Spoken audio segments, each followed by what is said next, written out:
Hi friends, అందరికీ నమస్కారం. మిమ్మల్ని ఎక్కువ ప్రేమించే వాళ్ళు ఇలాగే ఉంటారు.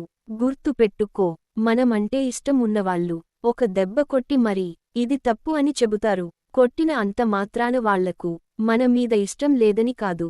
నువ్వు అంటే ఎంతో ఇష్టం ఉంటేనే కదా అది అర్థం చేసుకో. ప్రతిదీ మీతో షేర్ చేసుకుంటారు. కష్టాల్లో మీకు ధైర్యం చెబుతారు. మీ మాటలకు విలువనిస్తారు. మీ మంచి కోరుకుంటారు. మీ లైఫ్ నుంచి వాళ్ళు ఎప్పటికీ వెళ్లరు. నువ్వు అంటే ఇష్టం ఉన్నవాళ్ళు నీ తప్పులు 100 ఉన్న సరే మనతో కలిసి ఉండేందుకు ఒక్క మంచి అయిన వెతుక్కుంటారు. కోప్పడటం, అలగడం, ఈ రెండు ఉన్నవాళ్ళు మీ జీవితంలో ఉంటే ఎప్పటికీ వదులుకోకండి. ఎందుకంటే వాళ్ళకి నటించడం రాదు.